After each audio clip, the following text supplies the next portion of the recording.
یہ پورا ایریا یہ بتایا جاتا ہے کہ یہی میدان کربلا بھی ہے، یعنی کربلا کا جو مارکا تھا وہ اسی جگہ پر، اس پورے ایریا میں ہی کہیں ہوا تھا، کیونکہ جب امام حسین کی شہادت کی جگہ بھی یہاں موجود ہے تو آپ اس سے سمجھ سکتے ہیں کہ اسی ایریا میں یہ مارکا ہوا ہوگا، اسی ایریا میں یہ جنگ ہوئی ہوگی۔ گلشن فاطمہ کے پھول بھوکے پیاسے یہاں شہید کیے گئے، پانی بند کر دیا گیا، نہر فرات قریب تھا مگر پانی نہیں پینے دیا گیا۔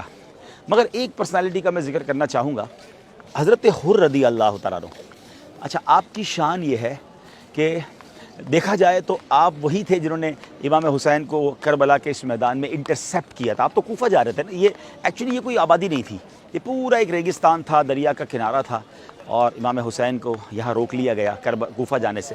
کوفہ میں لوگ ویٹ کر رہے تھے، بہرحال ویٹ بھی نہیں کر رہے تھے، سچی بات تو یہ کہ حضرت مسلم بن عقیل سے بے وفائی کر چکے تھے۔ حضرت حر رضی اللہ تعالیٰ عنہ نے امام حسین کو انٹرسیپٹ تو کیا، روکا تو صحیح، مگر دل میں محبت بہت تھی۔ نماز کا ٹائم ہوتا تھا تو وہ حضرت امام حسین کے پیچھے نماز پڑھتے تھے، اور امام حسین انہیں سمجھاتے بھی تھے، فرماتے بھی تھے کہ مجھے واپس جانے دو۔ انہوں نے کہا نہیں، مجھے اجازت نہیں ہے آپ کو واپس چھوڑنے کی، مگر نرم رویہ تھا، بدتمیزی نہیں تھی، دل میں محبت بھی تھی۔ وہ کہتا میں کیا کروں، مجھے تو میرے ہیڈ نے بھیجا ہے۔ بہرحال پھر جب دیکھا کہ امام حسین بیعت نہیں کر رہے یزید کی، اور حر جو ہے وہ تھوڑا سا نرمی بھی کر رہے ہیں، تو اب یزید پلید نے، ابن زیاد نے 22,000 کا لشکر بھیج دیا۔ 22,000 لوگ کس کے مقابلے کے لیے آئے؟ 72۔ انہیں پتا تھا کہ یہ وہ عظیم ہستیاں ہیں جو مولا علی کا خون ہیں، یہ چند لوگوں سے ان سے مقابلہ نہیں کیا جا سکے گا۔ بہرحال اب جب 22,000 کا لشکر بھی آ گیا اور جنگ قریب ہو گئی شروع ہونے کے، امام حسین نے جب خطبہ دیا 10 محرم کو کہ لوگوں سوچو میں کون ہوں، میں کس کا نواسا ہوں، اور ایسا مت کرو میرے ساتھ، تم اللہ کے رسول کو کیا جواب دو گے؟ تو اب کیا ہوا ناظرین، حضرت حر کے دل کی دنیا بدل گئی۔ حضرت حر جو ہیں وہ ان کو بہت زیادہ کہتے تھر تھرانے لگے، کانپنے لگے۔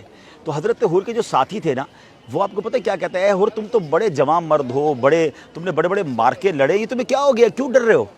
تو آپ نے بڑا تاریخی جملہ کہا کہ مجھے جنت نظر آ رہی ہے سامنے، اور تمہارے ساتھ کھڑا ہوں تو ایسا لگ رہا ہے مجھے دوزخ اپنی طرف کھینچ رہی ہے۔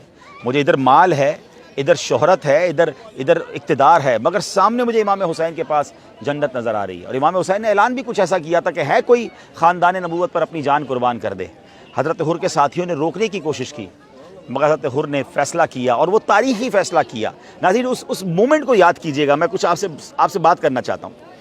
اس 1 منٹ کا جو فیصلہ تھا، وہ نہ کرتے فیصلہ، سوچتے ہی رہ جاتے، تو آج دنیا میں انہیں کوئی نہ پہچانتا۔ ہم 22,000 یزیدیوں میں کس کا نام پتہ ہے؟ کتنوں کا نام ہمیں پتہ ہے؟ آپ بھی دنیا میں کہیں چلے جاتے، اور اگر ہوتے تو شاید ایسا نہ ہوتا، تو لوگ انہیں بھی ملامت کر رہے ہوتے۔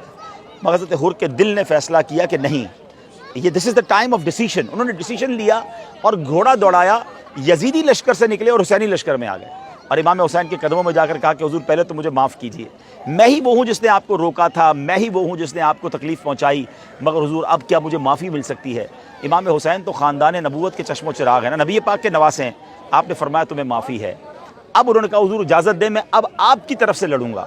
یہ عجیب منظر تھا کہ تھوڑی دیر پہلے جو یزیدی لشکر میں ہے، تلواریں لیے کھڑے ہیں، اب انہی کے لشکر کا ایک سپاہی، بلکہ انہی کے لشکر کا ایک اہم سپاہی جنرل، اب وہ سامنے والی فوج کی طرف سے لڑنے آ رہا ہے۔ اور ایسا ہوا کہ اب لڑتے لڑتے لڑتے اب شہید ہو گئے۔ اللہ اکبر۔ لیکن وہ جو ڈیسیشن تھا نا، اس نے حضرت حر کو کہاں پہنچا دیا کہ آج جب بھی حضرت حر کا ہم نام لیتے ہیں تو رضی اللہ تعالی عنہ نام کے ساتھ لگاتے ہیں۔ وہ شاعر کہتے ہیں نا، یہ نعرہ حر کا تھا جس وقت فوج شام سے نکلا، کہ دیکھو یوں نکلتے ہیں جہنم سے خدا والے۔